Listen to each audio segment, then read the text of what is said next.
안녕하세요. 저는 법률 상담 공작소 블로그를 운영하고 있는 우실장이라고 합니다. 믿었던 아내가 외도를 한 경우가 있습니다. 그런 경우 남편들이 가장 많이 하는 실수 중 하나가 욱하는 감정을 주체하지 못하고 본인이 외도 사실을 알고 있다는 것을 말하는 것입니다. 절대 본인이 외도 증거를 확보하기 전까지는 힘들더라도 절대 내색을 하지 말아야 하고 증거를 확보해야 합니다.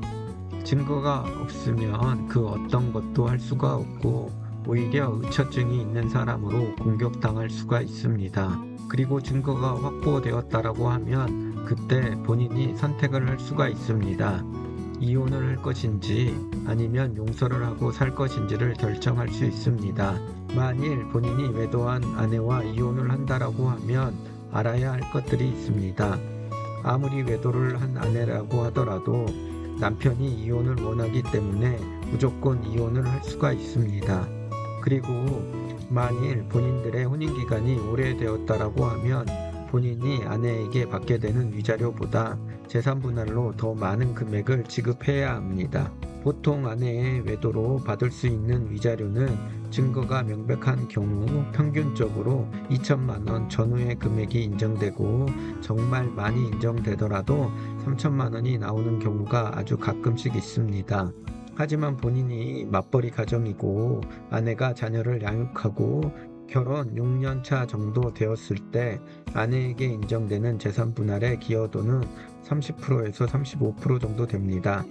만일 부부 명의로 된 재산이 5억이라고 하면 아내는 1억 5천 전후의 금액을 재산분할로 받아갈 수가 있는 것이 사실입니다. 그리고 외도한 아내라고 하더라도 미성년 자녀의 양육권을 아내가 주장하는 경우에는 아내에게 인정될 가능성이 높습니다. 즉 가정 파탄이 아내 때문에 발생했음에도 불구하고 오히려 남편들만 피해를 보는 경우가 현실입니다. 그러하기 때문에 될 수 있으면 이혼 소송을 가서 서로 다투기보다는 협의 이혼으로 개인적 합의 시도를 해보는 것이 좋습니다. 물론 이렇게 합의가 되려면 일단 아내가 본인의 잘못으로 이혼이 된다는 죄책감을 가지고 있고 그래서 어떤 조건이라도 합의를 해줄 수 있는 경우에 가능합니다. 이런 상황에서 남편들은 너무나도 말도 안 되는 금액을 제시하거나 또는 재산분할로 어떤 금액도 지급하지 않으려고 하는 경우가 있습니다.